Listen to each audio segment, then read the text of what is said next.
구전 녹용은 녹용이 아닙니다. 원용입니다.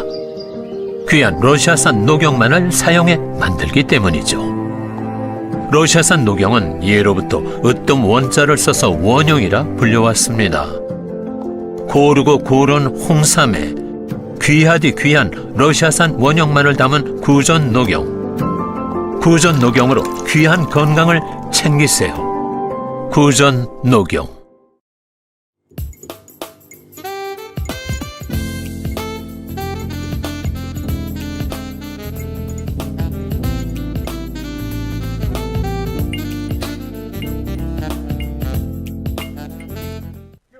시청자 여러분 안녕하세요. 눈이 왔다가 해가 났다가 눈발이 내렸다가 빗발이 내렸다가 해가 났다가 두꺼운 잠발 다시 꺼내서 입었다가 다시 벗었다가 날씨만큼 오늘 웃긴 법안들이 쏟아지기 시작했습니다. 미친 것 같습니다. 재판관 임명 안 하면 징역형을 하는 법안을 발의했습니다. 재판관 임명 안 하면 징역형이라고 하는데요. 더 웃긴 법안도 발의가 됐어요. 대행은 대통령 목 헌법재판관 임명을 못한다는 법안입니다. 잘 생각해보면요. 권한대행은 헌법재판관 임명은 해야 하지만 지명은 못한다는 아주 웃기는 엽차기 같은 법안입니다. 그런데요. 저 오늘 기분 되게 좋아요. 왜냐고요? 자, 여러분 우리 이제 이재명을 내란 수계라고 해도 되는 겁니까? 김어준처럼 한번 해볼까요? 여러분 우리도 이재명을 내란 수계라고 해도 되는 겁니까? 꽉? 네. 아니죠. 내란 우두머리죠. 아직 인사 안 시켰는데요. 네. 저 법무법인 정중기 변호사님과 같이 하겠습니다. 안녕하세요. 네, 안녕하십니까. 이재명 내란 우두머리라고 불러도 될 날이 곧 다가오고 있습니다. 근데 이거 불러도 되는 겁니까? 진짜 당연하죠. 이제부터 하나하나씩 짚어보겠습니다. 당연하죠. 네, 민주당이 재판관 임명 안 하면 징역법이라는 것도 발의했고요. 국민의힘에서 이재명과 김어준 등 72명을 내란 음모 혐의로 고발했습니다. 사실 여러분 이거 어떻게 생각하십니까? 김어준과 이재명과 김어준 72명을 내란 음모 혐의로 고발했는데요. 그들이 잣대라면 똑같이 맞습니다. 근데 저는 왜 이제서야 했냐라고 얘기하고 싶어요. 자, 왜 이제 했니? 왜 지금에서야? 하지만 잘했다고 생각합니다. 여러분 이 고발한 거 어떻게 생각하십니까? 잘했다고 생각하시면 잘했다라고 응원 댓글 주시면서 방송 시작하겠습니다. 일단 1번 뉴스를 먼저 보겠습니다. 탄핵 예고에 권성동, 이재명과 김어준 등 내란 음모죄로 고발하겠다라고 했었는데 2번입니다. 바로 국힘, 이재명, 김어준 등 72명 내란 음모 혐의로 고발했습니다. 이렇게 빠르게 하는 거 저 오래간만입니다. 정 변호사님 소개해 주세요. 네, 내란 음모로 72명, 대표적인 사람이 이재명과 김어준과 이재명입니다. 내란 음모의 핵심 내용은 뭡니까?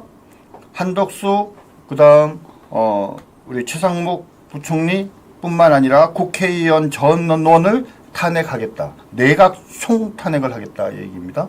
무슨 말입니까? 국무회의를 무력화하겠다는 거죠. 행정부를 마비시키겠다는 겁니다. 한마디로 의회의 쿠데타입니다. 대한민국 정부를 전복시키는 내란 기도다. 충분히 그렇게 볼 수 있지 않습니까? 이 정도 되면 내란 음모 선동죄가 충분히 성립된다라고 봅니다. 자, 여러분 지금 이 내용이 어떻게 시작이 됐냐면요. 사실은 여러 가지에서 시작이 됐었는데 초선들이요. 자, 6번 뉴스입니다. 6번 뉴스. 이 초선들이요. 먼저 나서기 시작했었어요. 원래는요. 그런데 이 초선들이 뭐라고 했냐면요. 국무위원 다 탄핵할 거야 라고 했는데 권성동 의원이 내란 선동죄 고발할 거야 라면서 고발하겠다고 하니까 이번에는 무고죄로 고발한대요. 아니 이게 무슨 법으로 뭐 하는 겁니까 정 변호사님? 그 초선 의원들 가운데 법률가가 없나요? 그냥 아무 말 대잔치 하는 겁니까? 무고죄로 고발 이게 가능한 얘기예요? 무고의 무고가 될 것이다. 자신 있게 말씀드립니다. 네, 시청자 여러분 오늘요. 국민의힘이 이재명과 김어준 등 72명 내란 음모 혐의로 고발했습니다. 이재명도 고발됐고요. 김어준도 고발됐고요. 72명이 모두 고발됐습니다. 여기에 대해서 여러분 잘했다고 생각하시면요. 잘했다라고 박수와 응원 지금 댓글 달아주세요. 왜냐면 저는 잘했다고 생각하는데 여러분은 어떻게 생각하시는지 저도 많이 궁금하거든요. 더 나아가서 지금에서야 했지만 그래도 고발했기 때문에 똑같은 거잖아요. 저쪽에서도 윤석열 대통령 내란죄로 고발해놓고 내란 수괴 우두머리 계속 불렀잖아요. 그럼 우리도 고발하니까 아직 재판 시작 안 됐어도 우리도 그럼 부를 수 있는 겁니까? 자, 그러면 한 가지 참 말씀 네. 못 드렸는데요. 아까 뭐 무고죄 얘기했는데 그렇지 않아도 아까 오상종 단장과 네. 무고죄 고발에 대해서 상의를 했어요. 네, 네. 누구를 고발할 거냐? 네. 요번에 탄핵 소추했다가 8대 0으로 기각된 사건 있지 않습니까? 네. 그 가운데에서 별개 의견도 없이 그냥 8대 0 스트레이트로 기각된 사건이 있습니다. 네. 대표적인 게 검사 3명. 네. 징계를 받게 할 목적으로 그죠? 허위 네. 사실을 가지고 저기 탄핵 소추한 무고네요? 무고가 되는 거죠. 예. 진짜 무고네요. 그래서 무고로 고발하자고 지금. 아, 자, 그러면은 탄핵을 했는데 만약에 8대 0이나 9대 0으로 기각이 되면 현재 8대 0으로 기각된 게 이제 여러 개가 네, 그럼 있는데. 기각이 되면은 그게 무고가 될 수도 있는 거네요. 그렇죠. 근데 이제 뭐 8대 0으로 됐는데 뭐 위법 행위는 인정되나 사안이 중대하지 않다 이런 등등의 별개 사유가 네. 있는 것을 빼고 말 그대로 8대 0으로 그냥 네. 된 게 것들이 있어요. 검사 3명이 이제 대표적인 건데, 거기에는 일흥에, 그쵸? 짐작한 허위 사실들이 또 있지 않습니까? 네네. 뭐, 김건희 여사랑 뭔 상관이 있다고 봐주기 수사했다 이런 거는 완전히 거짓말이죠. 그러네요. 그렇기 때문에 그거는, 무고죄가 말입니다. 형사처벌을 받게 할 목적뿐만 아니라 징계를 받게 할 목적으로도, 허위 내용을,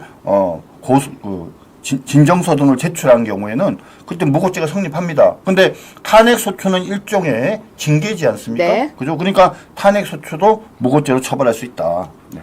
여러분 오늘 방송은요. 지금 정준계 변호사니까 제가 특별히 준비한 내용이 하나가 있습니다. 제 생각에는요. 야당이 민주당이 이제 맛이 간 것 같아요. 원래 사람들이 이런 얘기를 하죠. 너무 긴장하고 너무 기다리고 뭔가를 하려고 하다가 약간 그게 안 되면요. 스텝이 꼬인다고 표현을 하는데 이건 맛이 갔어요.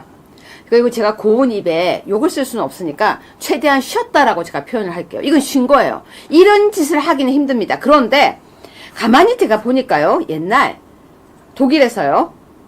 바이마르 공화국 나치들이 어떻게 했냐면요. 선거로 입법부를 장악해요. 그 다음에 선거로 입법부를 장악한 뒤에 입법부에서 법을 만들어요. 그런 다음에 그 개똥 같은 법으로 갑자기 나라를 이상하게 휘어잡았었어요. 그러면서 그걸 뭐라고 했냐면 우린 법대로 하잖아. 우리 나치가 아니고 우린 법대로 하잖아라고 했었는데 지금 민주당이 딱 그걸 시작하고 있어요. 근데 이게 해도요. 똘똘한 애들이 해야 돼요. 이제 완전히 헛발질을 시작합니다. 지금부터 하나하나 보여드릴 건데요. 자, 3번 뉴스입니다. 재판관을 임명 안 하면 징역. 한덕수 최상목 방지법 발의. 자, 여러분. 재판관 임명하라고 하는데 안 하면 징역이래요. 일단 정 변호사님. 네. 저 어떻게 생각? 징역 어떻게 생각하세요? 글쎄요. 그러니까 보통은 말입니다. 이게 법정형이라는 게 징역형과 벌금형을 병과할 수 있고 네. 특히 형이 중한 경우에는 징역형만 할 수 있게 돼 있어요. 근데 보통 징역형만 있는 사건은요. 보통은 최소 1년 이상 10년 이하, 네. 3년 이상 이런 경우에만 징역형만 있지 벌금형이 없거든요. 2년 이하의 징역형이 뭔지 아십니까? 뭐예요? 모욕죄 같은 게 2년 이하 징역이에요. 네네. 그러면 너무나도 당연히 벌금형이 있어야 되는데 세상에 2년 이하 징역형만 있는 이런 말도 안 되는 처벌법을 만든다. 이건 한마디로 얘기하면 입법 무식주의다. 겉으로는 입법 만능주의다라고도 얘기하지만 이건 입법 무식주의다. 도대체 법이 뭐고 처벌 규정이 어떤 의미를 갖는지를 모르고 아주 뭡니까 이게 법이 아니고 그냥 주관적인 에세이에 불과하다. 근데 네. 정 변호사님이 진짜 이건 순진하신 거예요. 왜요? 국회 법제실에 이렇게 만드는 사람들 되게 많아요. 2년 이하 징역이 어디 있어요? 있잖아요. 그런 식으로 해가지고 제가 그거 쪼목쪼목 따지다가 저 정말 저거 했는데 되게 그렇게 많이 만든다니까. 특히 의원실에서요. 이상하게 저거 온다니까요. 네. 그런데 네. 여러분 잘 보세요. 한덕수 마은영 임명해. 안 하고 있으면 그럼 징역이네요. 네. 근데요, 이게 일종의 직무유기예요. 정당한 이유 없이 직무를 유기한 경우에 직무유기죄로 처벌받잖아요. 네, 네. 직무유기죄 법정형이 이거랑 비슷해요. 네. 그러니까 굳이 법을 만들 이유가 없는 거죠, 사실은. 근데 말했잖아요. 이렇게 법을 만들었어요. 네. 그런데 그 다음에는 4번 기사 볼까요? 대행은 대통령 목 헌법재판관 임명 못한다는 법안을 발의했어요. 여러분 지금 이해 가세요? 대행은 대통령 목 헌법재판관 임명 못한다. 무슨 말이냐면요. 문영배하고 이미선이 나가고 나면 대행은, 그러니까 한덕수 총리는 임명을 못한다. 그 말인 거죠. 네, 맞습니다. 네, 그럼 설명을 다시 해주세요. 근데 지금 뭐 아시겠지만 헌법재판관은 국회가 임명하는 3명, 대법원장이 추천하는 3명, 그 다음에 대통령이 임명하는 3명으로 구성되는데 결국은 대법원장이나 또는 국회에서 추천하는 사람도 대통령이 임명하게 돼 있단 말이에요. 근데 지금 권한대행인 대통령의 경우에 헌법재판관 자체를 임명하지 못하게 한다. 이거 위헌적인 거 아니에요? 너무 이 자체가 위헌이죠. 자, 지금 우리 PD님 이거 두 개를 동시에 띄울 수는 없죠. 한 화면에. 그럼 다시 한 번씩 보여드리겠습니다. 여러분 이거 잘 보셔야 돼요. 3번 뉴스입니다. 재판관을 임명 안 하면 징역이라고 하는 법을 냈어요. 누가? 민주당이. 재판관 임명을 안 하면 징역이에요. 그러니까 마은혁을 임명 안 하고 버티면 한덕수 총리가 징역을 간다는 법을 만들어낸 거예요. 그러니까 임명을 안 하면. 근데 4번입니다. 권한 대행은, 그러니까 한덕수 대행이죠. 대통령 목 헌법재판관은 임명을 못한다는 거예요. 다시 얘기하면요. 자기네들이 임명해 놓은 것은 임명해야 되고, 자기네들이 지명한 것은 임명해야 되고, 한덕수 총리가 지명은 못한다는 얘기예요. 자, 다시 쉽게 설명할게요. 마은혁은 임명을 해야 되고, 마은혁은 반드시 임명하고 임명하지 않으면 처벌받고. 마은혁을 임명하지 않으면 징역인데 여러분 이렇게 두 개 보여주죠. 만약에 문형배와 이미선이 빠져나간 자리에 지명을 하려고 하면 지명은 못한다는 법이에요. 네. 이해 가세요? 이거 지금 되게 웃긴 법을 두 개를 갖다가 한마디로 부딪히는 법을 만들어 놓고 저거 민주당이 한 거예요. 여기다 법을 하나 더 만들었잖아요. 뭐요? 임명은 못하는데 임명을 못하면 네. 후임자가 임명이 안 되면 기존의 헌법재판관이 자, 이제 그거 보여주려고 해요. 그랬는데 8-1입니다. 아니 8. 그거 밑에 두 개 깔아 놓으세요. 8입니다. 문영배, 이미선 임기 연장 추진까지 해요. 정 변호사님 소개해 주세요. 예, 방금도 말씀드렸지만 그래서 여러 가지 법률을 만드는데 혹시나 문영배가 이미선이 4월 18일까지 선고를 못하고 그만두더라도 그 2명에 대해서 한덕수 권한대행이 임명을 할 수 없게 법률을 만들면서 문영배, 이미선이 그만뒀지만 후임자를 임명할 때까지 임기가 연장된대요. 그럼 보세요. 대통령이 임명을 해줄 수 없는 상태에서 문영배, 이미선이 임기가 연장이 되면, 자, 그러면 이게 지금 뭐냐면 문영배, 이미선이 계속 할 수 있는 거잖아요. 결과적으로 말씀드리면. 그죠? 그러니까 문영배, 이미선 임기 연장하는 법까지 이제 만들고 있는 그렇죠, 거예요. 그렇죠. 여러분 그러니까 세 가지 법을 만들어 놓은 거예요. 문영배, 이미선 임기 연장 법 만들고 네. 그다음에 한덕수 대행이 만약에 마은혁을 임명하지 않으면 감옥 가게 하는 법을 만들고 네. 그 다음에 한덕수 대행이 혹시라도 문영배하고 이미선이 나갈 경우에는 지명을 못하도록 하는 법도 만들고 네. 자, 세 개의 법을 만들어냈습니다. 네. 자, 그런데요 8-1을 보시면은 야당에서요 헌법재판관 임기 연장은 위헌이라는 지적이 나왔을 뿐만 아니라 정 변호사님이 원래 이거 과거에 이렇게 위헌이라고 또 했다면서요? 아니, 전부터 계속 위헌이 됐고 여러분들 기억하시는지 모르겠지만 노무현 대통령 때요. 네. 당시에 어떤 한 여성분을 헌법재판관이었던 분을 전효숙이었을 거예요. 네. 헌법재판관이었는데 그 사람을 헌법재판소 소장으로 네네. 추천을 했어요. 네. 그랬더니 이 사람이 어떻게 했냐면 헌법재판관을 사퇴해버린 거야. 나는 이제 헌법재판소장 될 거니까 헌법재판소 재판관을 사퇴해버렸어요. 네. 근데 어떻게 됐냐면 헌법재판소장은요 헌법재판관 가운데 임명하게 돼 있어요. 그죠? 아, 그렇죠. 예, 근데 헌법재판소 재판관이었던 사람이 헌법재판소 재판관을 그만뒀으니 더 이상 헌법재판소 재판관이 아니잖아요. 그러니까 헌법재판소 재판장으로 임명할 수 없게 된 겁니다.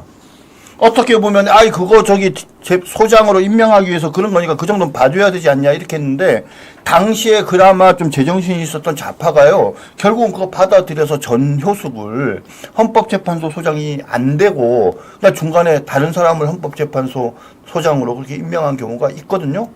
근데 그런 사례들도 있기 때문에 이건 엄격하게 해석하는 게 맞아요. 그렇죠. 그래서 방금도 말씀드렸지만 헌법재판소 재판관은 임기가 6년으로 헌법에 딱 돼 있고 그것을 법률을 갖고 어떤 사유로든지 연장하는 것은 위헌이다라는 입장이 지금까지 국회에 계속적인 일관된 입장입니다. 네, 그럼에도 불구하고 이런 법들을 만들고 있는 민주당이에요. 네. 그런데 재밌는 것은 5번입니다. 이재명의 변호인도 줄 탄핵은 내란죄 가능성이 있다라고 그 안에도 민주당 안에도 우리 당에 있는 김상욱 같은 사람이 있어요. 이재명의 변호인도 야 자꾸 줄 탄핵하면 이거 내란죄 될 수 있어라고 했는데요. 근데 이거는 제정신이고요. 정확하게 맞는 말을 한 거고 우리 그 김모 국회의원은요 말도 안 되는 엉터리 소리를 하는 거니까 다르죠. 아니 제가 이재명 입장에서 얘기해 줬다니까요. 네, 너 왜 그런 소리 해 이럴 거잖아요.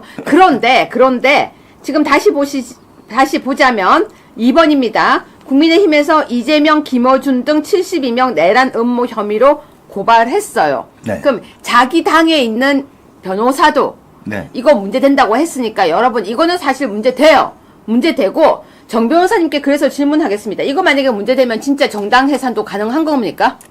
사실은 이미 그 민주당은 정당 해산을 할 만한 충분한 여러 가지 내용들이 있습니다. 여러분들 아시는지 모르겠지만 고영주 우리 변호사님과 주변 사람들이 이미 청원서를 내놓은 것으로 알고 있습니다. 아 그렇군요. 그럼요. 예. 근데 거기에다가 뭐 요즘에 하는 거 보면 얘네들의 특징이 뭐냐면 한마디로 얘기하면 입법 만능주의잖아요. 만능주의이지 않습니까? 네.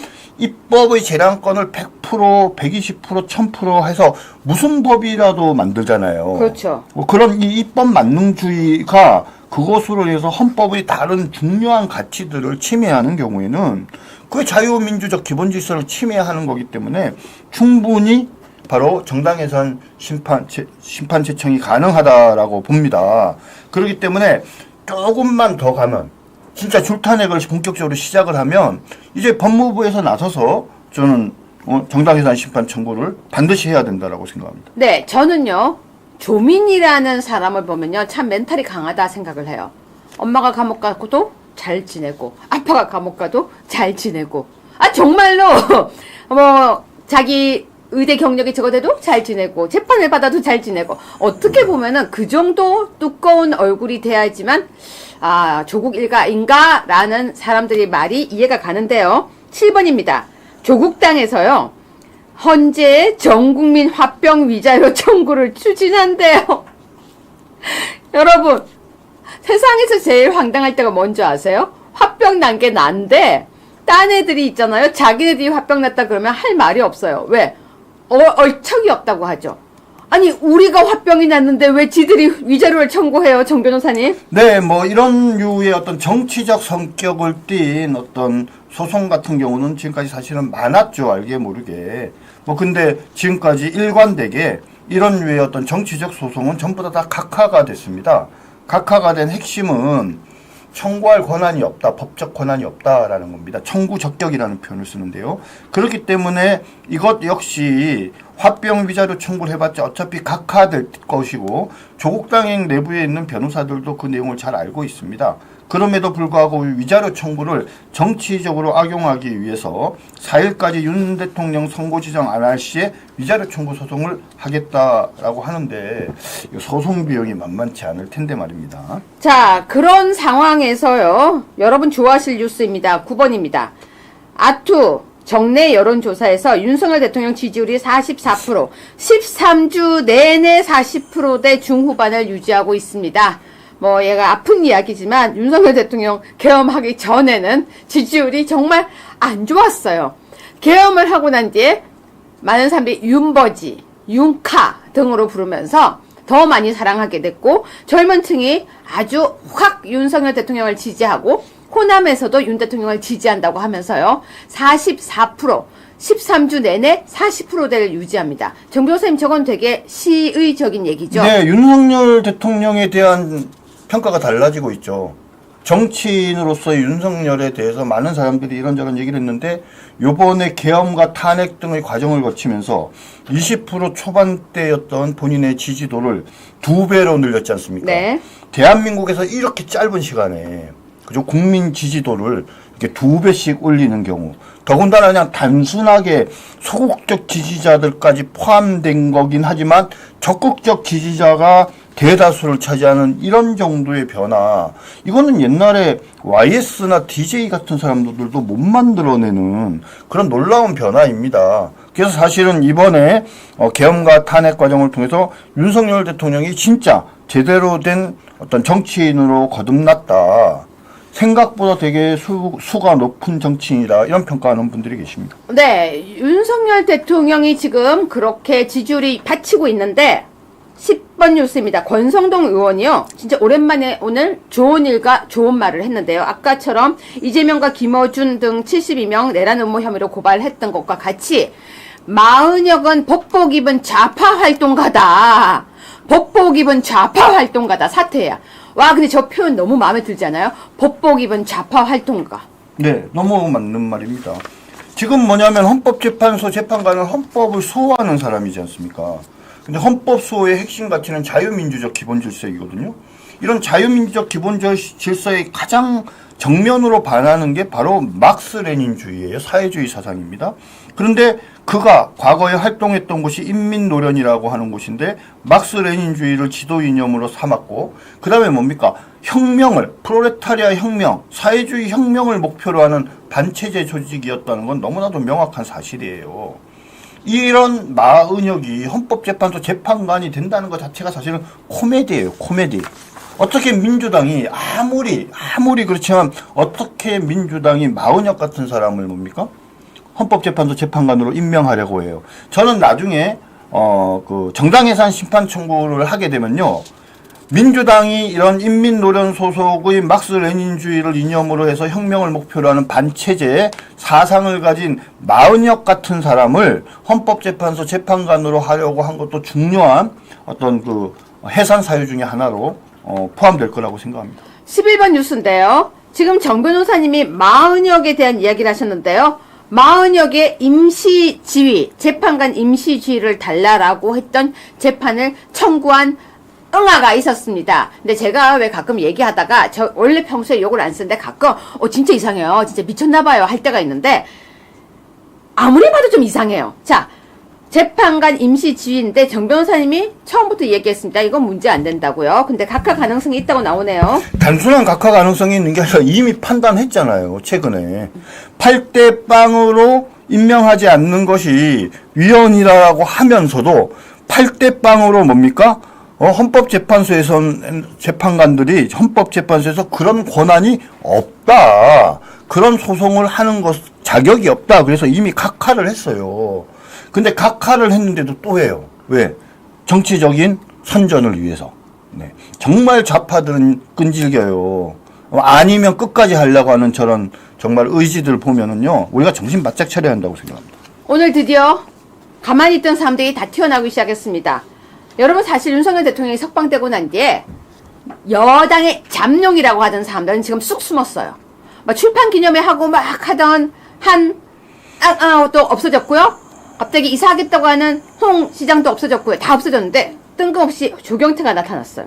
한덕수, 헌재 판단에 따라 마은혁 임명해라. 아니, 왜 저래요, 정 변호사님? 예, 제가 조경태한테 한마디 하겠습니다. 조경태, 그만 쇼하고 민주당으로 돌아가라. 네, 이렇게 얘기하고 싶네요. 근데 돌아가라도 안 가요. 자, 근데요. 네. 여러분 되게 웃겨요. 13번 뉴스입니다. 박찬대가 한 총리 4월 1일까지 마은혁 임명 안 하면 중대 결심. 근데 있잖아요. 찬대가요.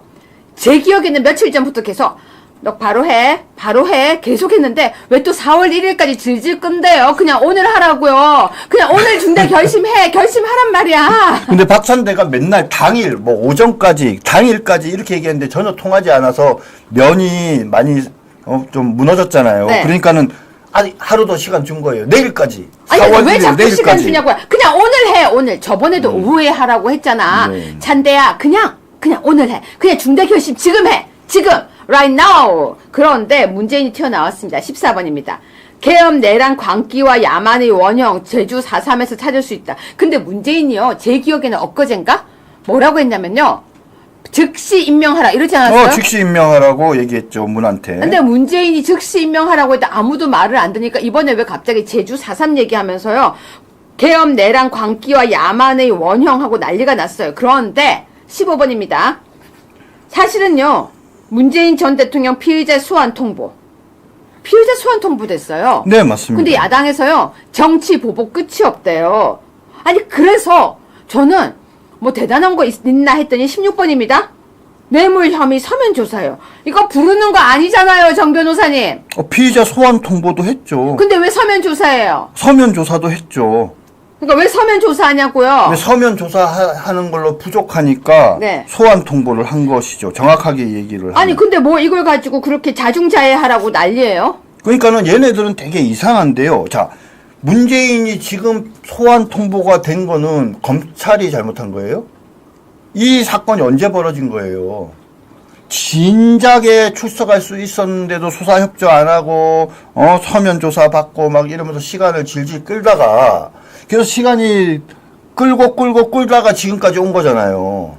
문재인 본인이 그래 놓고는 왜 하필이면 이 시기에 자기 소환을 하냐 이런 얘기를 하면 좀 정말 개구리 같지 않습니까? 근데 느낌이? 중요한 건요, 정 변호사님. 우리 김건희 여사 보고도 자기네한테 조사받으라고 난리치잖아요. 그러니까 말이야. 아 근데 자기네는 그 말을 하려면 자기는 가서 조사를 받아야죠. 왜냐하면 본인들은 이런 법에 이런 상식에 이런 원칙이 자기네들한테 적용 안 되거든요. 아니 현직 연구인도 나오라고 하면서 전직이 왜 저런데요? 그러니까요. 얘네들 입장에서는 자기들은 예외가 있고 자기네들한테는 법을 굽히지만 이 우리 보수파 관련 사람들한테는 법을 엄정하게 적용하는 것이 법치주의의 원칙에 맞다라고 그들은 주장을 하죠. 그러면서도 그것이 전혀 모순되지 않다라고 얘기를 하는 거죠. 네, 이경자님이요. 뭐 묻은 개가 누굴 개웃기고 있네 하셨는데 저 어릴 때요. 뭐 묻은 개가 뭐 묻은 거 나무란다. 그 말 사실 이해가 안 갔었어요. 뭔 말인지 몰랐어요. 왜냐면 제가 겨를 어릴 때 본 적이 없고 또 똥 묻은 개가 겨 묻은 게 나무란다 하는데 무슨 말인지 이해가 안 갔거든요. 근데 요즘 보니까 이해가 확 가요. 확실히 나이가 들면서 이해가는 게 어릴 때는 기억력, 나이가 들면 이해력이라고 하더니 요즘 이해가 가요. 정말로 뭐 한 것들이 뭐 했다고 정말 응아 싼 것들이 방구 한 번 꼈다고 야 니네 방구 왜 끼냐 냄새인데 응아도 완전히 썩은 달걀 먹고 썩은 달걀을 우유에 적셔 먹은 응아를 한 애들이 완전히 그냥 과일 먹고 방구 한 번 낀 사람 보고 냄새 난다고 난리치는 거예요. 여러분 그거 아시죠? 썩은 달걀에 썩은 우유가 조합이 되면 어떤 냄새가 나게요? 여러분 썩은 달걀 냄새만큼 독한 게 없거든요. 어디서? 그런데 17번 뉴스입니다. 저는 김상욱은요. 왜 윤리위에서 아무것도 안 하는지 모르겠어요. 여러분 잘 봐요. 워딩. 보수에서 낸 윤. 보수가 제조물 책임져래요. 여러분 분노할 때는 분노해야 돼요. 윤석열 대통령 보고요. 제조물이래요. 제조물. 정 변호사님 평해 주세요. 예, 저희가 뭐 김상욱이가 뭐 나중에 알고 보니까 변호사더라고요. 근데 저는 뭐 이 방송에서 계속 얘기하지만 김상욱 같은 사람과 같은 당에 있는 것을 정말 부끄럽고 화가 나는 분들이 많다고 생각을 합니다. 김상욱 때문에 화가 나서 탈당하는 분들이 생기지 않도록 저는 김상욱이 바로 윤리위원회 회부에서 얘 제명시켜야 한다고 생각해요. 한 명 없다고 해서 107명이 된다고 해서 당에 큰 변화 없습니다. 우리 당 안에 있으면서 이런 말도 안 되는 소리를 지 맘대로 이렇게 하는 사람을 그냥 방관하는 것 자체가 전 매우 잘못했다고 생각합니다. 여러분 대통령을 보고 제조물이라고 표현을 해도 그 당에서 그대로 보고 있는 당비 나가는 게 아깝다고 생각이 드는데요. 18번 뉴스입니다. 여러분 보세요. 조갑제, 윤, 더는 국가 위한 봉사할 수 없을 정도로 망가져 헌재 선고 이전에 하야하고 저 이 기사 보고 깨달았습니다. 아 윤석열 대통령 기각이구나. 예, 기각이 되니까 불안하니까 이제는 하야하래요. 내려오래요. 자 정 변호사님 이거 그러니까 말씀드리지만 조갑재라는 사람은 뭐 저기 조선일보 기자 출신인데 제가 보기엔 정치적 감각이 되게 떨어지는 사람 같아요. 제가 아까도 말씀드렸지 않습니까? 윤석열 대통령에 대해서 정말 정치를 잘 아는 분들은 이거 뭐 김영삼을 능가하는 승부사다 이런 평가들이 서서히 나오기 시작해요. 정치 전문가들 중에는. 아까도 말씀드렸지 않습니까? 20대 초반 정도의 지지를 유지하던 윤석열 대통령이 불과 한두 달 만에요. 확고한 지지자들을 40대 중반까지 지금 유지하면서 10여 주 이상 계속 그 지지세를 유지하고 있지 않습니까? 이재명과 비교를 해봐도 밀리지 않을 정도의 그런 극적인 국민의 어떤 지지도의 판을 근본적으로 큰 지진이 나듯이 이렇게 변하게 만들면서 자기를 지지하게 이끄는 사람은 대한민국의 최근 역사에 우리 보수파의 윤석열 대통령 같은 사람이 어디 있습니까? 옳고 그름의 뭐 문제를 자꾸 뭐 따지는 사람도 있는데요. 냉정하고 차분하게 보면 결국 정치는 지지도가 핵심 아닙니까? 윤석열 대통령이 저렇게 40% 중반대까지 지지도를 올린 거를 보면서 조갑재는 뭡니까? 결국은 윤석열 대통령을 지지하는 국민들을 비난하는 거예요. 자, 그런데 문제가 있어요. 32번 뉴스입니다. 국회 측, 즉 민주당 측 조갑재 칼럼 정규재 인터뷰까지 첨부해서 윤석열 대통령 파면하라고 헌재에 촉구를 한 거예요. 왜 빌미 잡힙니까? 왜 빌미를 잡히냐고요. 지금요, 윤석열 대통령 그 헌재 재판에 조갑재 칼럼과 정규재 인터뷰를 넣으면서 뭐라고 하냐면요. 야, 니네 보수들도 이렇게 얘기하고 있어라고 민주당에서 좋아한대요. 왜 빌미를 주냐고요. 넘어가겠습니다. 근데 이건 넘어갈게요. 네, 그러시죠. 19번입니다. 헌재 오판된 폭동. 정 변호사님 저렇게 말해도 돼요?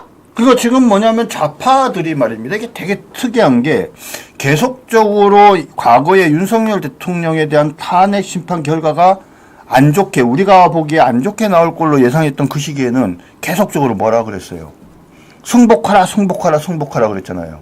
국민의힘도 승복하고 윤석열 대통령도 승복하고 승복 약속을 하라 이런 얘기들을 계속했어요. 근데 나중에 좀 분위기가 바뀌어가면서 거꾸로 국민의힘에서 민주당을 향해서 너희도 승복해 그러니까 뭐라고 얘기해요? 얘네 대답 안 하잖아요.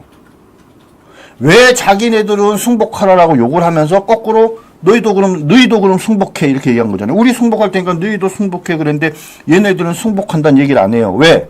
얘네들은 뭡니까? 만약에 기각이 되면 거기에 승복할 생각이 없는 거죠. 그러니까 뭡니까? 헌재가 만약에 탄핵을 인용하지 않으면은, 그죠? 폭동이 일어날 수 있다라고 이제 뭡니까? 국민을 협박하고 헌법재판소를 협박하기 시작을 합니다. 근데 이게 다중협박죄 아니에요? 네? 거의 엊그제 그 죄 있었잖아요. 다중협박죄. 다중협박죄 새로 생겼습니다. 이거 다중협박죄 아니에요? 다중협박죄 가능성이 있는데요? 그러니까요. 여러분 봐봐요. 제가 며칠 전에 다중협박죄라는 걸 얘기했었어요. 근데 이게 다중협박죄 아니에요? 저는 협박당해서 무서워요. 폭동 무서워요. 이러면 저나 여러분들이 무서워요 하면 다중협박죄에 해당되거든요. 이런 말을 쓰면서 뭐라고 하고 있습니까? 불임 정부 만들 것? 여러분 이거 성차별적인 단어 아니에요? 이거 되게 아주 여성을 비하하는 단어 아니에요? 불임 정부 만들 것? 이런 단어 써도 되나요? 이걸 야당에서 이제 입에서 막 쓰고 있는 거예요. 그런데요. 20번 뉴스입니다. 평이가 짧아졌어요. 윤성고 이르면 4달 4일. 4달 4일. 여러분 기사 보여드릴게요. 21번. 탄핵 심판 이르면 4월 3일 선고. 갑자기 왜 이렇게 빨라졌어요, 정 변호사님? 아니, 빨라진 게 아니라, 이제는 제가 보기에는 문영배가 이제 포기를 한 것 같습니다. 여러분들이요, 한덕수 총리에 대한 탄핵, 선고 결과 다 기억하시죠? 근데 거기에서 8명의 재판관이 몇 갈래로 나눠졌어요? 4갈래로 나눠졌죠. 탄핵 각하 2명, 탄핵 인용 1명, 탄핵 기각이 5명인데 그 가운데 4명은 일부 탄핵 사유는 탄핵 위법성 위헌은 인정되지만 사안이 중하지 않다라는 이유로 했고요. 1명은 아예 위헌 위법이 인정되지 않는다 이렇게 얘기를 했어요. 어떤 한 사안에 대해서 그 8명의 헌법재판관이 이렇게 4갈래로나 나뉘는 경우는요 거의 없습니다. 그런데 4갈래로 나뉘는 것은 뭘 의미하느냐? 윤석열 대통령 사건에 있어서도 제가 보기에는요, 이 4가지 갈래가 다 나올 거로 봐요. 나중에 보시면 정준길 변호사가 하는 말이 맞다라는 걸 아실 텐데 그 네 갈래로 나뉜다는 의미는 뭐냐면 자 적법하고 그다음 위헌 위법도 인정되고 거기에다가 사안도 중대해서 탄핵하는 게 맞다라는 이 엔드 세 가지 조건을 다 인정하는 헌법재판관이 절대 6명이 될 수 없다는 거죠. 절대 없다는 거죠. 근데 지금까지 계속 논의를 하면서 뭐 내부적으로 어쩌고 저쩌고 얘기했지만 이미 한덕수 총리 탄핵에서 나온 것처럼 이제 다 정리됐어요. 그러니까 이제는 선고할 수밖에 없는 상황까지 내몰렸다. 더군다나 지금 세상이 얼마나 시끄럽습니까? 그렇기 때문에 제가 보기에는 요번 주 안에 지금 4월 3일 얘기를 하는데 제가 보기에는 금요일 정도에 아마 요번에 선고될 거라고 저는 확신합니다. 네, 지금 4월 2주 이번 주 안에 선고될 거라는 이야기들이 점점 슬슬 나오고 있는데요. 22번 보면요. 이재명이 정말 이상한 행동을 시작합니다. 대장동 재판 증인 4번째 불출석. 그래서 강제 조치되나 그랬는데요. 정 변호사님, 네. 강제 조치되나 기사가 나왔는데 37번입니다. 네. 이재명 매달 7일도 불출석된 감치구인. 이게 뭔지 설명 좀 해주세요. 지금 증인이 저 옆에 있어요. 네. 출석을 하지 않은 경우에는 그러면은 뭐냐면 그 구인을 할 수 있어요. 구인을 해가지고 감치라는 것은 사실상 구속하는 거와 같은 거거든요. 그러니까 저것이 이제 가능한데 이 사건은 뭐냐면 이재명 재판이 아니라 이화영인가 누구 재판의 증인으로 나오는 거예요. 그죠? 그러니까 자기가 증인인데 사실은 이재명은 가서 증언대에 서서 내 범죄 사실과 관련되기 때문에 나는 증언할 수 없다. 그러니까 증언 거부권은 있어요. 근데 왜 이렇게 안 나가요? 가기 싫은 거죠. 저기가 얼마나 불편하겠습니까? 왜요? 아니, 말 못한다 하면 되잖아요. 아니, 그러니까 그런 말을 하는 것 자체가. 이재명은 말 못해 죽은 귀신 붙은 사람이에요. 말도 되게 잘해요. 네. 그런데 제가 보기에는 만약에 이재명이 내달 7일도 출석하지 않으면 실질적으로 구인영장을 발부해서 저는 감치할 가능성도 있다라고 생각합니다. 근데 사실은 계속해서 이 이야기가 나왔었는데 안 하고 있거든요. 계속해서 이 얘기 나왔었어요. 저번에 2번째, 3번째 또. 그러니까 보통의 경우에는 한 번 해도 바로 과태료 때리고 네. 2번 정도 하면은 바로 구인장 발부해요. 근데 사실 이재명이니까 3번, 4번까지 기회 주는 것 자체가 특혜다. 그죠? 저는 네. 그렇게 생각합니다. 근데 그 와중에요. 여러분 혹시 눈여겨보셨습니까? 갑자기요, 오늘 막 여론조사가 이상한 여론조사가 막 나오기 시작해요. 갑자기. 근데 대표적인 거 하나만 보여드릴게요. 24번입니다. 이재명은 무죄가 적절했다. 54.9%. 윤 실제로 탄핵될 것. 59.8%인데요. 제가 오늘 되게 충격적인 얘기를 하나 들었어요. 제가 되게 잘 아는 사람들 얘긴데요. 우리는 윤석열 대통령 기각될 거야. 이러고 있는데 아니야. 오늘 뉴스 보니까 윤 대통령 탄핵된대. 실제로 탄핵된다는 의견이 60%야. 윤 대통령 8대0으로 탄핵된대. 근데 여러분 있잖아요. 저도 유튜브 해요. 저도 유튜브 하는데 이 유튜브 너무 거짓말하면 안 돼요. 8대0 기각. 아니 8대0 아니 인용. 아직도 8대0 얘기하는 사람도 있어요? 8대0 인용 결정됐다. 8대0 인용. 그 헌재에서 새어 나왔다. 제가요. 오늘 사실 뽀빠이 이상용 얘기 아시죠? 제가 오늘 정 변호사님한테 그랬어요. 뽀빠이 이상용 돌아가셨대요. 그러니까 정 변호사님이 아유 그래요. 어쩌나 전에 우리 봤는데 이러고 끝났어요. 근데 조금 있다가 유튜브가 막 도는 거예요. 뽀빠이 이상용 돌아가셨다고. 근데 제가 아는 어떤 분이요. 저한테 뭐라는지 아세요? 저는 아무 말도 안 했는데 뽀빠이 이상용 안 돌아가셨는데 사람들이 자꾸 돌아가셨다고 해서 속상하다고 하시는 거예요.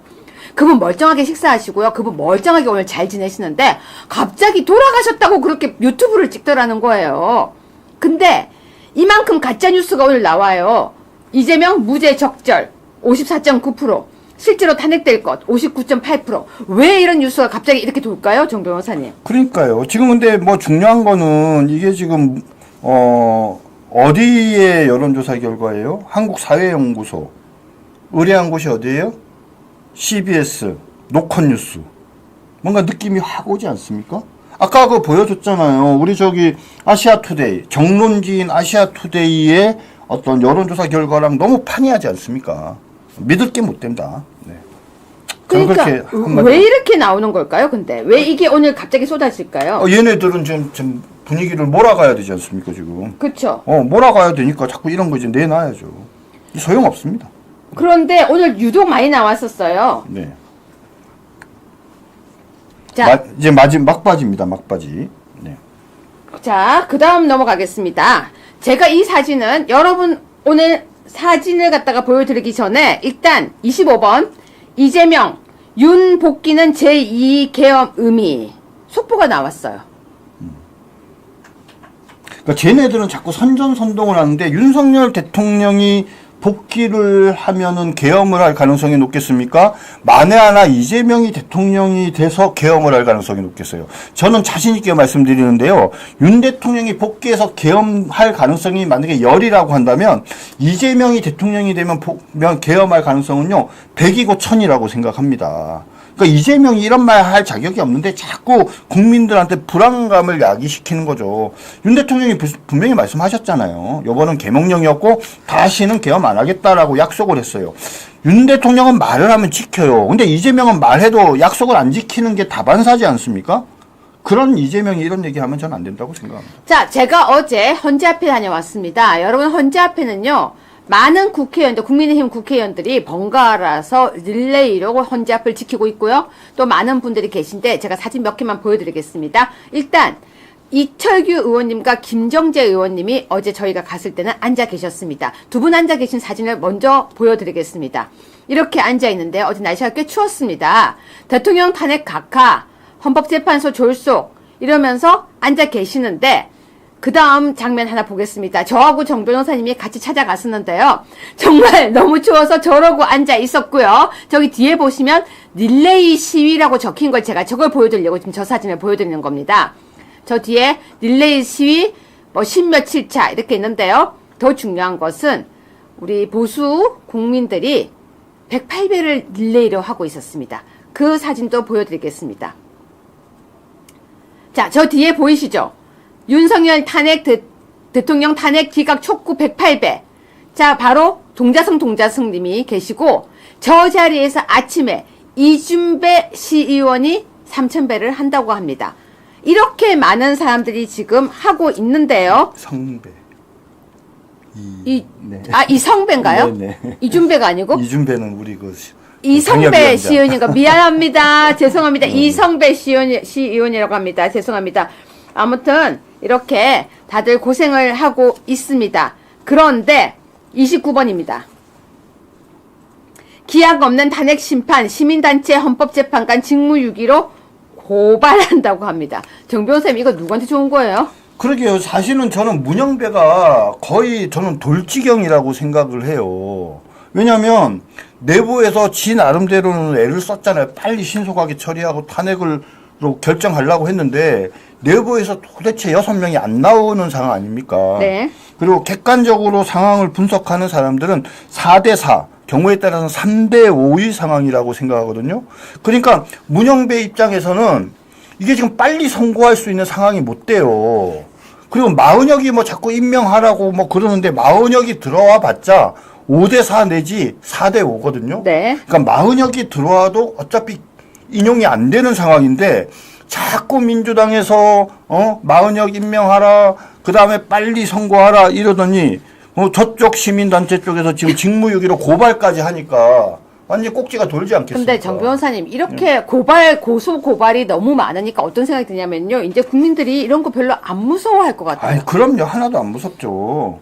그래서 지금 헌법재판소 재판관을 직무유기로 지금 고발을 하는 걸 보고 문영배는 이렇게 생각할 거예요. 야, 그래도 난 니네 편인데 어떻게 같은 편끼리 나를 고발하냐 이런 생각하지 않겠습니까? 아, 죄송합니다. 이성배가 아니고 이준배도 아니고 이종배 시의원입니다. 이종배 시의원 3000배 하는. 제가 아까 요즘 제 근처에 배자 들어가는 사람이 되게 많아요. 근데 이준배도 제가 아는 분이 계셨는데 이종배 시의원입니다. 저도 죄송합니다. 너무 박수를 쳐드리고 싶어요. 대단해서요. 제가 108배를 한 달을 그거는 3000배 한다 그러지 않았어요? 네, 제가 108배를 한 달을 해본 적이 있었어요. 근데 이건 결이 아니에요. 나중에는 거의 오징어 문어처럼 하는 거예요. 전 108배도 너무 힘든 거예요. 다리도 후달후달후달 거리고. 3000배를 어떻게 하시는지 모르겠지만 정말 대단하신 것 같고, 이렇게 기도하시는 분들 덕분에 대한민국이 지금 버티고 있는 것 같고요. 제가 어제 되게 소중한 얘기를 들었어요. 천주교에도 정의구현 사제단이라는 나쁜 사람도 있어요. 그런데 천주교 안에도요, 대한민국을 위해서 기도하고 계신 분들이 너무 많다는 거예요. 조용히 대한민국을 위해서 기도하는 그분들의 기도 때문에 대한민국이 잘 되고 있다는 얘기를 들으니까 정말 대한민국이 잘 되기 위해서 나쁘게 하는 사람도 많지만 좋게 하시는 분들도 많다는 걸 진짜 알아야 돼요. 이 3000배는 쉬운 거 아니에요. 3000배는 진짜 쉬운 거 아닙니다. 그런데 아까 시민단체 헌법재판관 직무유기 고발하는데 제가 이렇게 보면서 이거 누구 어디서 한 걸까? 우리도 하고 싶은데, 우리도 고발하고 싶은데 이거 지금 누구 얘기일까? 진짜 누가 이걸 하는 걸까? 저도 그 생각을 했었습니다. 이제는 누가 누구 편인지도 모르겠어요. 그런데 28번입니다. 문영배 선고 않고 퇴임할 것. 정 변호사님이 선고 안 하고 퇴임할 것 같다고 하더니 이제 저 얘기가 거의 다 도망갈 것 같다. 먹튀가 될 것 같다. 얘기가 계속 나오고 있대요. 자, 정 변호사님. 네. 일단 문영배 도망갈 것 같으세요? 여러분들은 어떻게 생각합니까? 저는요, 문영배가 절대 선거 못한다고 생각을 합니다. 그 이유는 뭐냐면, 자, 문영배 입장에서 봤을 때 만약에 선고를 했는데 탄핵이 기각되는 거랑 그냥 두고 도망가는 거랑 문영배 입장에서는 어느 게 자기한테 도움이 되겠어요? 만약에 무리해서라도 탄핵을 인용할 수 있다면 무리라도 하겠죠. 근데 아까도 말씀드렸지만 마은혁이 들어와도 5대4 내지 4대5예요. 그러니까 소용이 없어. 그러니까 마은혁을 임명해 달라고 막 로비할 상황도 아니에요. 자, 그런데 그냥 탄핵이 기각됐을 때, 자, 우리 우파 국민들이 뭐 문영배를 갚지는 않겠지만 좌파 국민들이 가만히 있을까요? 문영배를 거의 배신자 취급하고 가만히 안 둘 거라고 저는 생각합니다. 자, 그러면 그런 비난을 문영배가 받을 거냐? 그렇지 않으면 비겁하게 도망갔다라는 그 얘기를 듣는 게 자기의 목숨과 생명을 보존하는 데 도움이 될 건가? 비교를 해보면요, 문영배가 택할 길은 너무나도 명확해요. 더군다나 문영배만 그런 게 아니라 이미선도 마찬가지예요. 문영배는 혹시라도 그래도 이거 선고할까 이런 생각을 하더라도 이미선이 아마 그럴 거예요. 오빠 저 좀 살려주세요. 저 무서워요. 저 좀 살게 해주세요. 그러니까 그냥 우리 둘 다 선고하지 말고 그냥 도망가요. 이렇게 이미선이 충분히 이야기를 할 수 있기 때문에 결론적으로 말씀드리면 문영배는 절대 선고를 저는 못한다. 선고를 하고 갈 가능성과 안 할 가능성을 비교해보면 저는 안 할 가능성이 더 높다라고 생각합니다. 자, 근데 안 할 가능성이 왜 많은지 35번 뉴스 보여드릴게요. 다급한 이재명. 제목이 다급한 이재명이에요. 유혈 사태 감당할 수 있나? 와! 여러분! 이제는요, 감당할 수 있겠나까지 얘기한 거예요. 니 감당할 수 있겠나? 나 건드리면 너 감당할 수 있겠나? 야! 빨리 선고해. 네 감당할 수 있겠나? 유혈 사태. 정 변호사님 이거 뭐라고 생각하십니까? 박지원이요, 폭동이라는 표현을 썼어요. 탄핵이 기각되면 폭동이 일어날 거다라고 얘기를 했고요. 이재명이 뭐냐면 유혈 사태를 감당할 수 있냐 이렇게 얘기했어요. 탄핵이 기각되면 국민은 저항할 것이고 충돌을 피할 수 없다 이렇게 얘기를 했습니다. 그렇죠? 이 엄청난 국민들이 저항했을 때 생겨나는 그 엄청난 혼란과 유혈 사태를 도대체 어떻게 감당할 수 있겠냐 이렇게 이야기를 했어요. 좌파들은요, 탄핵이 기각되면 대한민국에서 엄청난 혼란과 유혈 사태를 정당화하기 위해서 밑밥을 지금 깔고 있는 상태다라고 제가 말씀을 드리고요. 그렇기 때문에 윤석열 대통령 탄핵이 기각되고 그다음 법무부 장관도 돌아오면 제일 먼저 해야 될 일이 뭐냐? 민주당 정당해상 심판 청구부터 최우선적으로 해야 된다. 이렇게 말씀드립니다. 네, 36번입니다. 국회 운영위에 마은혁 임명 촉구 결의안이 통과가 됐는데요. 네. 정 변호사님, 이 결의안 이런 거 되게 웃기지 않으세요? 그냥 이게 청원하는 거죠. 근데 되게 그럴싸해 보이잖아요. 아무 의미 없는 거예요. 여러분, 이거 정말 아무 의미 없는 거예요. 그런데 마은혁 임명 촉구 결의안 통과하니까요, 저쪽 애들이 댓글이 난리가 났어요. 드디어 마은혁이 돌아온다. 그런데요, 마흔역 그렇게 쉽게 못 돌아오는데요. 근데 제가 하나만 말씀드릴게요. 야, 마흔역이 돌아와. 그럼 마흔역이 돌아오면 바로 재판할 수 있습니까? 있잖아요, 정 변호사님. 쟤네들은요, 마흔역이 돌아오면 세상이 다 열리는 거 천지개벽하는 줄 알아요. 그러니까 마흔역이 돌아와서 오면요, 변론을 갱신해야 돼요. 근데 변론을 갱신하는데 시간이 말입니다. 제법 걸릴 거예요. 그러면 4월 18일 전에 절대 변론 갱신 절차가 끝나서 판결을 선고할 수 있는 상황이 못 돼요. 그러니까 조금만 더 버티면 돼요. 어떻게 보면 요번 주 다가오는 4월 4일까지 요번 주만 잘 버티고 그 다음 주쯤 됐을 때 한 중간에 한 10일이나 14, 12일 정도 됐을 때 다음 주 수요일이나 금요일쯤 됐을 때 마흔역을 임명을 하면은요, 그러면 그 다음 주에 제 아무리 좌파들이 애를 써도요 변론 갱신이 안 돼. 그럼 어떻게 돼요? 그 둘이 그만두고 마흔역만 하나 들어오는 거예요. 그럼 우리가 2명 임명하면 2명 우리 편 들어가고 마흔역 그러니까 아까 임명 못하게 법 만들었잖아요. 그 얘기 해드릴게요. 그러니까 거부권 행사하면 여러분 지금 된다니까요. 방금 들었죠? 정 변호사님이 2명 임명하고 하니까 정 변호사님이 방송에서 2명 임명하고 이렇게 하니까 얘네들이 법을 만들었다니까요. 거부권 행사하면 임명 됩니다. 안 되는 법을 아무 만들었어요. 상관없습니다. 자, 일단 계속해서 보겠습니다. 30번입니다. 줄 탄핵 경고에도 요지부동. 한덕수 대행 마흔역 최종 고심하고 있다라는 뉴스예요. 일단 마흔역을 못하고 있는 거예요. 제가 이거 하고 난 뒤에 다시 돌아가서 아까 처음 했던 뉴스 그 법안들 설명할 거예요. 정 변호사님이 임명하고 하니까 임명, 지명, 임명 안 하면 감옥 보내는 법도 만들고요. 지명 못하는 법도 만들고요. 아주 옆차기를 하고 있습니다. 자, 31번 뉴스입니다. 윤석열에게 한동훈은 XX다. 이준석 심심했나 봅니다. 정 변호사님. 네. 야, 또 튀어나왔어요. 이준석은 참 입이 가볍다는 생각이 듭니다. 최근에 그 대통령 후보 여론조사에서 빠진 거 알고 계시죠? 1%가 안 돼갖고 거기서 빠지니까 어떻게든 좀 튀어보려고 이런 말도 안 되는 소리를 하는데, 사람들이 서로 이렇게 사적인 관계에서 조용히 은밀하게 했던 얘기를 공개하는 것만큼 사실은 이렇게 못돼 먹은 짓이 없어요. 그냥. 제가 보기에 이런 행동을 하는 사람은 정치인으로서 자격이 없다라고 생각을 하거든요. 그죠? 이준석이 이런 얘기 맞는지 안 맞는지도 모르겠지만 결국은 본인이 윤 대통령과 가깝고 친할 때 윤 대통령이 자기한테 했던 얘기들을 이런 식으로 지금 막 푸는 거잖아요. 그렇죠? 이거는 결코 이준석한테 저는 도움이 안 된다고 생각합니다. 자, 여러분 제가요 꼭 소개해야 될 기사 2개 소개한 뒤에 다시 이 법안에 대한 내용 다시 정리하겠습니다. 이건 꼭 해드려야 돼서요. 33번입니다. 유명한 사람이죠. 백종원. 농약통 소스 규제 없다지만 녹 그대로 묻어 나왔다. 저 이거 사실 깜짝 놀랐어요. 그러게요. 좀 상당히 주의. 아니, 농약통 소스를 써도 그걸 써도 되는 거예요? 아이, 그렇게 거기 안에 농약이 있는데 묻어날 텐데 당연히 씻거나. 아니, 이게 무슨 내용이에요? 저 사실은 이거 되게 충격 먹었어요. 소스를 농약통에다가 넣어요? 이게 뭔지 소개 좀 해주세요. 제대로 농약통에 소스를 담아서 살포를 했는데, 지역 축제에서. 근데 농약통을 아마 제대로 깨끗이 안 씻은 것 같아요. 그러니까 그 안에서 녹과 구리스 등이 흥건히 묻어 나오고, 야, 이런 걸 어떻게 먹어도 되느냐?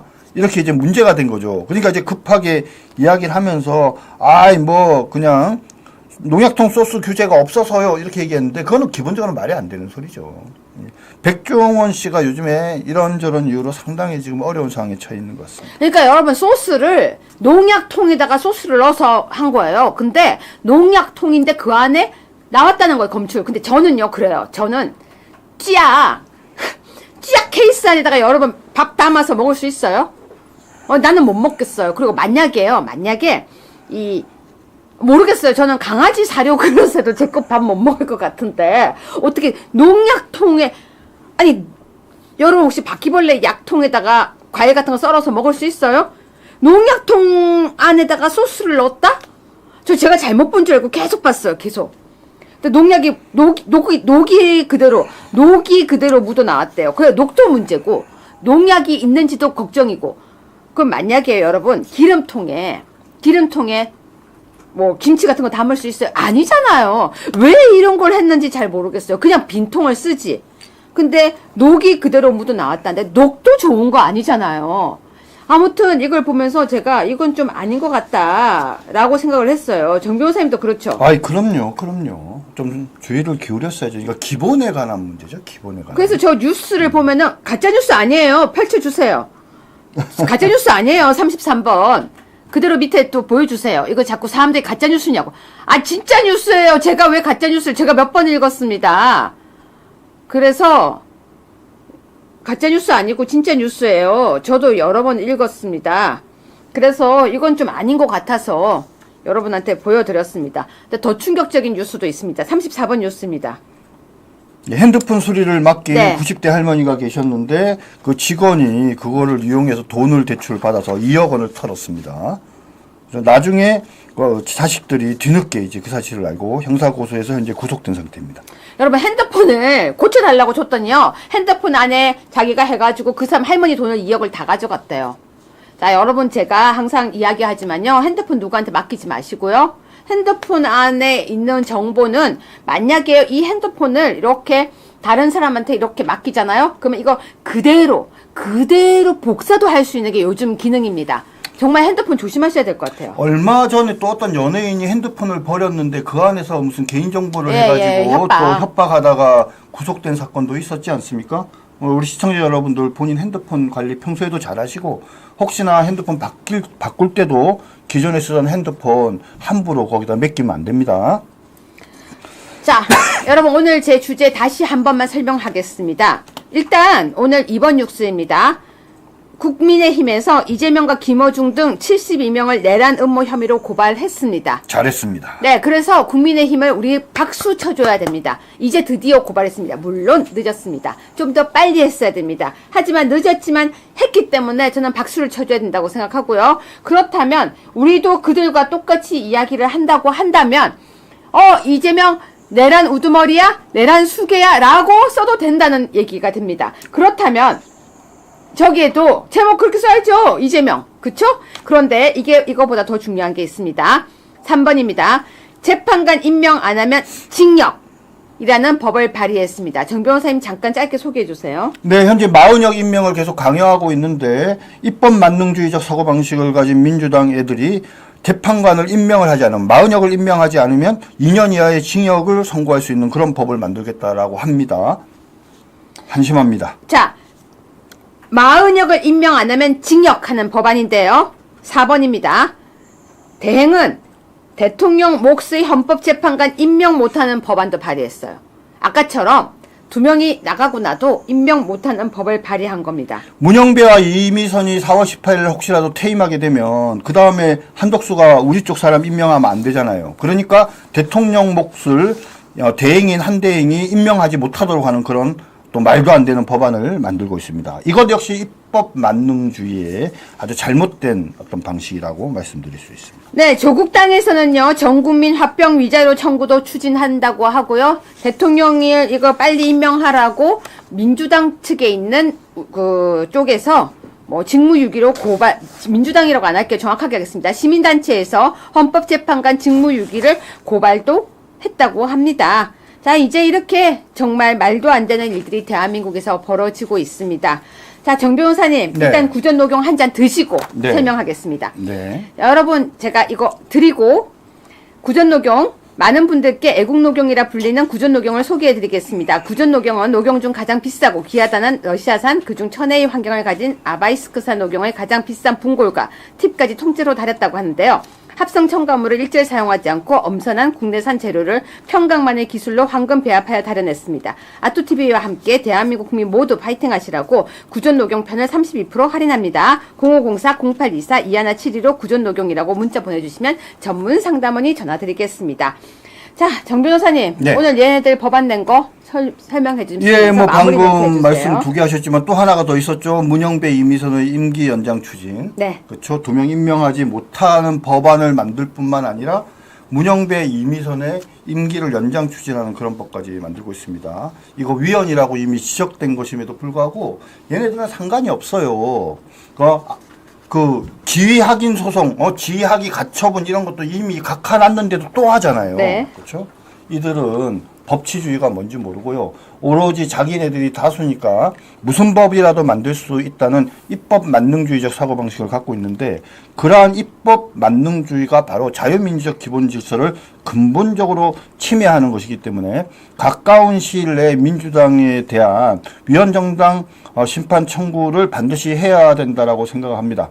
빨리 윤석열 대통령 돌아오시고 법무부 장관 돌아오셔서 민주당에 대한 위헌 심판 청구, 그러니까 위헌 정당 해산 심판 청구를 반드시 해주시기 바랍니다. 네, 시청자 여러분, 마음대로 법을 만들고 있는 민주당입니다. 입법 독재를 이렇게 심하게 하면 어떤 법까지 만들 수 있는지 아세요? 우리의 생활과 안전을 위협할 수 있는 법, 우리의 재산을 압박할 수 있는 법도 만들어지는 겁니다. 그걸 막을 수 있는 국민의 힘이 되어야 되는데, 그걸 막을 수 있는 능력이 없다면 우리는 국민의 힘도 믿을 수가 없게 되는 것이죠.